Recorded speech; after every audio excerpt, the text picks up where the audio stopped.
একদা হজরত ইউসুফ আলাইসাল্লাম এর সৌভাগ্য শশী ক্রমে উজ্জ্বল হতে উজ্জ্বলতর হয়ে উঠছিল। অন্যদিকে বিবি জলাইখার মতো ভুবনমোহিনী রূপসী নারীর দুর্ভাগ্যের আধার রাশি গাঢ় হতে গাঢ়তর অন্ধকার হতে লাগল। হজরত ইউসুফ আলাইসাল্লাম যখন কারাগার হতে বের হয়ে আসলেন, তখন জোলাইখা নিজের অপরাধের কথা স্বীকার করলেন। অন্যদিকে আজিজে মিশর লোক লজ্জায় ও মনের দুঃখে রোগাক্রান্ত হয়ে অকালে মৃত্যুর কোলে ঢলে পড়লেন। তখন জোলাইখা সম্পূর্ণরূপে স্বাধীনতা লাভ করলেন। দীর্ঘদিন পরে আবার যখন হজরত ইউসুফ আলাইসাল্লামকে দেখে তার হৃদয়ে প্রেমাগ্নি পূর্বানুরূপ প্রজ্বলিত হয়ে উঠল। কিন্তু হজরত ইউসুফ আলাইসাল্লাম তখন রাজকীয় উচ্চ মর্যাদা ও তদোপযোগী দায়িত্বের চাপে এমন ব্যস্ত যে তার সাথে জোলাইখার সাক্ষাৎ লাভ বা কথা বলার সামান্য সুযোগও হয় না। তখন জোলাইখার কাছে দুনিয়া অসার বলে মনে হলো। বঞ্চনা ও হতাশার আঘাতে তার হৃদয় ও মন চূর্ণ বিচূর্ণ হয়ে গেল। জোলাইখা তখন ঘর ত্যাগ করে পাগলিনীর বেশে পথে পথে ঘুরতে লাগলেন। তার শরীরের অবস্থা ও চেহারা তখন এমন পর্যায়ে পৌঁছেছে যে তাকে দেখে তখন কারোর পক্ষে চেনা সম্ভব ছিল না যে এই সে দুনিয়ার শ্রেষ্ঠ রূপসী মহিলা জোলাইখা। অবশ্য তার বাইরের অবস্থা এরূপ হলেও মনের ভিতরকার অবস্থা কিন্তু পূর্বানুরূপী ছিল। হজরত ইউসুফ আলাইসাল্লামকে তিনি তখনও ভোলেনি। তার প্রতি জোলাইখার আকর্ষণ এবং প্রেমের আগুন তখনও তার হৃদয়ে ধিকি ধিকি করে জ্বলছে। পক্ষান্তরে হজরত ইউসুফ আলাইসাল্লাম তার কর্মব্যস্ত জীবনে গুরুদায়িত্ব ও অসংখ্য কর্তব্যের চাপে জোলাইখার প্রসঙ্গটাই ভুলেছিলেন। ওদিকে জোলাইখা কিন্তু বাদশাহী মহলে হজরত ইউসুফ আলাইসাল্লামের নিকটবর্তী হয়ে তার সঙ্গে দুটি কথা বলা তো দূরের কথা, তার কাছাকাছি যাওয়া তার পক্ষে অসাধ্য ব্যাপার ছিল। তাই সে এরূপ দুরাশা বাদ দিয়ে যদি অন্তত মহলের বাইরে রাজপথে বা অন্য কোথাও তাকে একটি নজর দেখে মনে শান্তি মিটাতে পারেন, এ আশায় পাগলিনীর মতো রাজপথের পাশে এখানে সেখানে বসে বা দাঁড়িয়ে থেকে হজরত ইউসুফ আলাইসাল্লামের জন্য অপেক্ষা করতেন। এক বর্ণনায় আছে, একদিন হজরত ইউসুফ আলাইসাল্লাম বহু লোকজন পরবেষ্টিত অবস্থায় আশারোহণে কোথাও যাচ্ছিলেন। হঠাৎ পথের মধ্যে পাগলিনীর বেশে এক মহিলা এসে তার পথ রোধ করলেন। হজরত ইউসুফ আলাইসাল্লাম জিজ্ঞেস করলেন, পাগলিনী, তুমি কি চাও? পাগলিনী জবাব দিলেন, আজিজ, তুমি আমাকে চিনোনি? তার কথায় হজরত ইউসুফ আলাইসাল্লাম পাগলিনীর মুখের দিকে ভালোরূপে দৃষ্টি করে দেখলেন। এ পাগলিনী তো আর কেউ নয়, এ যে তার সে পুরাতন প্রভুপত্নী বিবি জোলাইখা। তিনি জোলাইখাকে দেখে যেমন বিস্মিত হলেন, তেমনি তার দুঃখ হলো খুব। দেখা গেল জোলাইখার পরিধানে শতছিন্ন মলিন কাপড়, মাথায় ঘন কৃষ্ণ দীর্ঘ চুলগুলা জট পাকিয়েছে, শরীরে রক্তে মাংসর লেশ মাত্র নেই, শুধু হাড় কয়খানা শুভ্র চামড়া দ্বারা আবৃত রয়েছে। তার সে ভুবনমোহিনী রূপ ও সৌন্দর্যের রাশি কোনো কিছুই নেই। তাকে দেখে এমন একটি বৃদ্ধা বয়স্কা পাগলিনী ছাড়া আর কিছুই মনে করা যায় না। তখন কেউ যদি তাকে দেখিয়ে বলে যে ইনি এককালীন দুনিয়ার সেই সুন্দরী মহিলা বিবি জোলাইখা, তবে তা কোনো লোকেই বিশ্বাস করবে না। হজরত ইউসুফ আলাইসাল্লাম নম্র স্বরে বললেন, মাননীয়া, আপনার এমন অবস্থা কেন বলুন? জোলাইখা নিজের হৃদয়াবেগে বলে উঠলেন, ওহে নিষ্ঠুর আজিজ, তোমারই জন্য আমার আজ এই অবস্থা। আমি আজ রিক্ত, পাগলিনী ও পথের ভিখারিনী। অথচ তুমি আমাকে জিজ্ঞেস করছো যে জোলাইখা, তোমার এরূপ অবস্থা কেন? তোমার এই প্রশ্নের উত্তর আজ আমার নিকট থেকেও নেই। কি বলবো আমি আজ তোমাকে? জোলাইখার কথায় হজরত ইউসুফ আলাইসাল্লামের নেত্রদ্বয় ক্রমেই ভারী হয়ে আসছিল। তিনি সেদিন যথাই যে উদ্দেশ্যে রওনা হয়েছিলেন, সেখানে সে উদ্দেশ্য যাত্রা স্থগিত রাখলেন। তার সঙ্গী ও লোকজন বিদায় করে দিয়ে তিনি অশ্ব হতে অবতরণ করলেন ও জোলাইখাকে সাথে নিয়ে নিজের বাসভবনে আসেন। বাসভবনে তিনি নিজের পিতা নবী ইয়াকুব আলাইসাল্লাম এর নিকট জোলাইখা সম্পর্কিত সমস্ত ঘটনা বর্ণনা করলেন।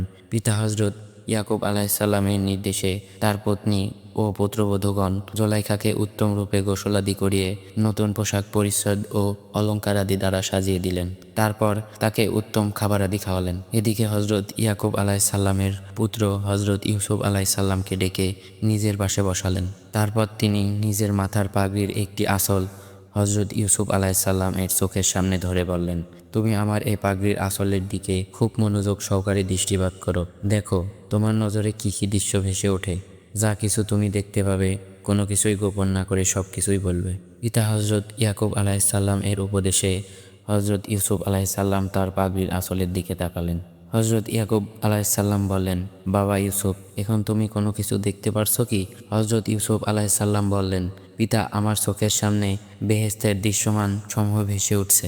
তখন হজরত ইয়াকুব আলাইসাল্লাম বললেন, বেহেশতের মধ্যে তুমি কোনো মানুষ দেখতে পাচ্ছ কি? হজরত ইউসুফ আলাইসাল্লাম বললেন, হ্যাঁ, আমি আর জোলাইখা পরস্পর হাত ধরাধরি করে বেহেশতের বাগিচা ভ্রমণ করছি। হজরত ইয়াকুব আলাইসাল্লাম বললেন, হ্যাঁ, তাই তো বৎস। জোলাইখা তোমার স্ত্রী এবং তুমি তার স্বামী হবে আল্লাহ তাআলার মর্জি, এবং এজন্যই তুমি ওই রূপ দেখছো। ইউসুফ আলাইসাল্লাম বললেন, তবে প্রাক্তন আজিজ মিশর ও জোলাইখার সাথে কি সম্পর্ক ছিল পিতা? তখন ইয়াকুব আলাইসাল্লাম বললেন, আজিজ মিশর ও জোলাইখার মধ্যে প্রকৃতপক্ষে কোনো সম্পর্কই ছিল না। যদিও তাদের মধ্যে পরস্পর স্বামী স্ত্রীর সম্পর্ক ছিল, কিন্তু তাদের মধ্যে স্বামী স্ত্রীর মূল সম্পর্ক ছিল না। তুমি তাকিয়ে দেখো বেহেশতের মধ্যে আজিজ মিশরকে দেখতে পাও কিনা। হজরত ইউসুফ আলাইসাল্লাম বললেন, হ্যাঁ পিতা, আমি তাকে দেখতে পাচ্ছি। হজরত ইয়াকুব আলাইসাল্লাম বললেন, তার সাথে কোনো স্ত্রীর লোক দেখছো কি? হজরত ইউসুফ আলাইসাল্লাম বললেন, না, তার সাথে কোনো স্ত্রী লোক দেখছি না, তবে কতগুলো বেহেশতি বালা দেখতে পারছি। হজরত ইয়াকুব আলাইসাল্লাম বললেন, হ্যাঁ পুত্র, আজিজ মিশরের কোনো মানবী স্ত্রী নেই, অর্থাৎ সে জীবনে কোনো দিন কোনো নারীর অঙ্গ স্পর্শ করেনি, আর কোনো পুরুষও জোলাইখার দেহ স্পর্শ করেনি। যদিও তাদের উভয়ের বিবাহ হয়েছিল, জোলাইখার অদৃষ্ট লিখন সে এক পয়গাম্বারের স্ত্রী হবে, সুতরাং তাকে কোনো পুরুষের পক্ষে স্পর্শ করা সম্ভব নয়। আর এজন্যই যদি জোলাইখা তাড়াহুড়া ও ভুলের কারণে আজিজ মিশরের সাথে তার বিবাহ হয়েছিল, কিন্তু আজিজ তাকে জীবনে একটি দিনের জন্যও স্পর্শ করার সুযোগ পায়নি। হজরত ইউসুফ আলাইসাল্লাম বললেন, হ্যাঁ পিতা, আজিজ মিশর ও জোলাইখার বাহিক অবস্থা সময়ের মধ্য দিয়েই অনেকটা প্রকাশ পাচ্ছিল। আমার এখন তা অনেকটা স্মরণ হচ্ছে। হজরত ইয়াকুব আলাইসাল্লাম বলেন, আচ্ছা বাবা ইউসুফ, তুমি খুব ভালো করে স্মরণ করে দেখো তো, তোমার মনে আছে কিনা তুমি তোমার ভাইদের দ্বারা কূপে নিক্ষিপ্ত হবার পূর্বে পরপর 2 রাত্রি স্বপ্নে জোলাইখার সাথে তোমার সাক্ষাৎ হয়েছিল কিনা? হজরত ইউসুফ আলাইসাল্লাম বললেন, হ্যাঁ পিতা, আমার এখন স্পষ্ট মনে পড়ছে। একবার আমি কিছুদিন পর 2 রাত্রি স্বপ্নে জোলাইখার সাথে সাক্ষাৎ দান করেছি। হজরত ইয়াকুব আলাইসাল্লাম বললেন, তাকে তুমি কোনো প্রতিশ্রুতি দিয়েছিলে কি? হজরত ইউসুফ আলাইসাল্লাম বললেন, হ্যাঁ, আমি তাকে বলেছি যে তুমি তো আমাকে চাইছো, কিন্তু আমাকে পেতে হলে তোমাকে বহু দুঃখ কষ্ট পোহাতে হবে, এবং এজন্য বহুদিন তোমাকে ধৈর্য ধারণ করতে হবে। হজরত ইয়াকুব আলাইসাল্লাম বললেন, এবার তোমার সে প্রতিশ্রুতি পালনের সময় হয়েছে, কেননা সে বহুদিন দুঃখ কষ্ট বরণ করেছে এবং ধৈর্যের সাথে দীর্ঘকাল অপেক্ষা করেছে।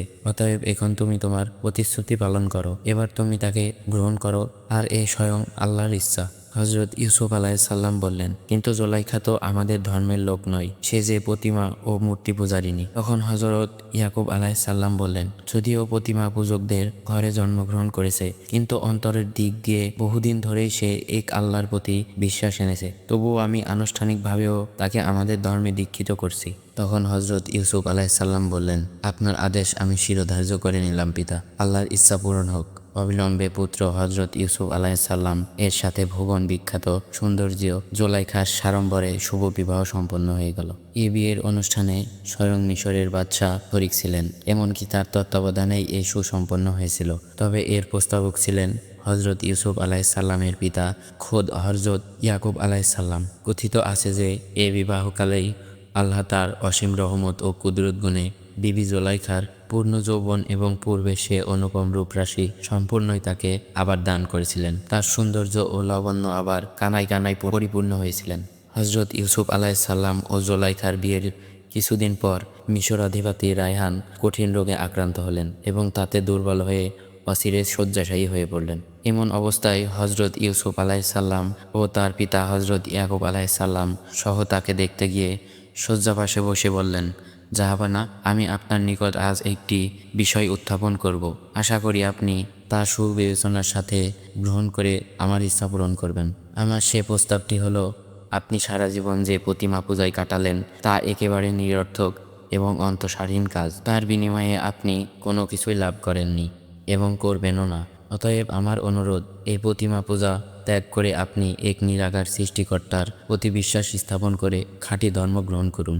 বাদশাহ বললেন, হে আজিজ, জীবনের এই শেষ মুহূর্তে আমি নিজেও মনে মনে এ আকাঙ্ক্ষা পোষণ করছি এবং এ উদ্দেশ্যেই আজ আমি আপনার কাছে লোক পাঠাতাম, কিন্তু আপনি বিনা আহ্বানে এসেছেন। এ আমার সৌভাগ্যের লক্ষণ। এই মুহূর্তেই আপনি আমাকে প্রকৃত ধর্মের দীক্ষা প্রদান করে সত্য পথ প্রদর্শন করুন। তখন হজরত ইউসুফ আলাইসাল্লাম তাকে পরম সন্তুষ্টেই ইসলাম ধর্মে দীক্ষিত করলেন। মিশরের বাদশাহ ইসলাম ধর্ম গ্রহণ করেই তিনি তার সমস্ত উজির নাজির ও পাত্রমিত্র সভাসদগণের সামনে বললেন, আমার জীবনের অন্তিম কাল খুবই নিকটবর্তী। আমি নিঃসন্তান ব্যক্তি। অতএব আমার মৃত্যুর পর আমার বংশের বাইরে যে কোনো লোকই মিশরের সিংহাসনে আরোহণ করবে তা অবধারিত। তবে এই পদের জন্য আমার বর্তমানে প্রধানমন্ত্রী ইউসুফ আলাইসাল্লাম যে সুযোগ্য ব্যক্তি আশা করি তা সকলে স্বীকার করবেন। সুতরাং আমার একান্ত ইচ্ছা আমি জীবিত থাকতে হজরত ইউসুফ আলাইসাল্লামকে মিশরের বাদশাহ হিসেবেই নিজের চোখে দেখে যাই। আপনারা আজ এই শুভ অনুষ্ঠানে আমার মাথার মুকুট তার মাথায় পরিয়ে দিন। তিনি শুধু দেশ শাসক হিসেবে সুযোগ্য নয়, তিনি মহান আল্লাহ তাআলার একজন প্রিয় নবীও বটে। আমি যদি তাকে মিশরের রাজ সিংহাসনের সম্রাট হিসেবে দেখে মৃত্যুবরণ করতে পারি তবে তা আমার জন্য পরম শান্তি এবং স্বস্তির মৃত্যু হবে। বাদশার এই আদেশ সঙ্গে সঙ্গে পালিত হলো। সমবেত রাজকীয় প্রধান ব্যক্তিগণ উৎফুল্ল হৃদয়ে হজরত ইউসুফ আলাইসাল্লামের মাথায় বাদশাহী তাজ পরিয়ে দিয়ে তাকে মিশরের রাজ সিংহাসনে বসিয়ে দিলেন। এরপর সকলে মিলে তাকে শাহী অভিবাদন জানিয়ে তার অনুগতের আনুষ্ঠানিকতা প্রদর্শন করলেন। এ ঘটনার কয়েকদিন পরেই প্রাক্তন বাদশাহ রায়হান পরলোক গমন করলেন। তাফসিরে হোসাইনিতে বর্ণিত আছে, জোলাইখার গর্ভে হজরত ইউসুফ আলাইসাল্লামের দুটি পুত্র ও একটি কন্যা সন্তান জন্মগ্রহণ করেছিলেন। পুত্র দুটির নাম যথাক্রমে মানসা ও ফ্রাহিম এবং কন্যাটির নাম ছিল রহমত। কথিত আছে যে বিবাহের পরে কিছুদিন স্বামী স্ত্রী পরম খুশিতে একত্রে বসবাস করার পর স্বামী সুখে তৃপ্ত জোলাইখা ধীরে ধীরে আল্লাহর ইবাদতে এত বেশি আকৃষ্ট হয়ে পড়লেন যে পার্থিব যে কোনো বিষয়ের প্রতি তার বিতৃষ্ণা জন্মে গেল। একমাত্র আল্লাহর ধ্যান ছাড়া কোনো কিছুতেই আর তার আকর্ষণ রইল না। এমনি অবস্থায় জোলাইখা একটি আবদ্ধ কক্ষে অবস্থান করছেন।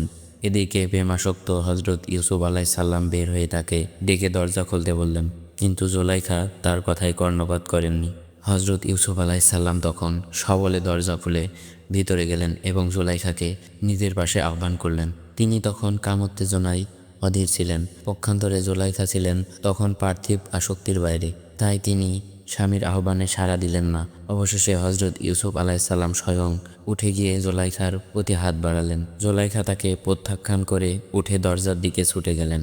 হজরত ইউসুফ আলাইসাল্লামও সঙ্গে সঙ্গে ছুটে গিয়ে তার পরিধেয় বস্ত্রের আঁচল ধরে আকর্ষণ করলেন। জোলাইখা ও সর্বশক্তি প্রয়োগে বের হতে চাইলেন। ফলে উভয় পক্ষের টানাটানিতে জোলাইখার কাপড়ের কিছু অংশ ছিন্ন হয়ে হজরত ইউসুফ আলাইসাল্লামের হাতের মুঠায় রয়ে গেলেন।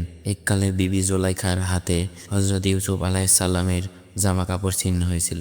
তার জন্য একটি লজ্জা ও দুর্নামের কারণ ঘটেছিল। আজ আবার তার বদলাস্বরূপ হজরত ইউসুফ আলাইসাল্লামের হাতে তার কাপড় ছিন্ন হলো, যার ফলে তার লজ্জা ও দুর্নাম দূরীভূত হবার একটি ব্যবস্থা হলো ও এর ভিতর ছিল স্বয়ং আল্লাহর ইশারা।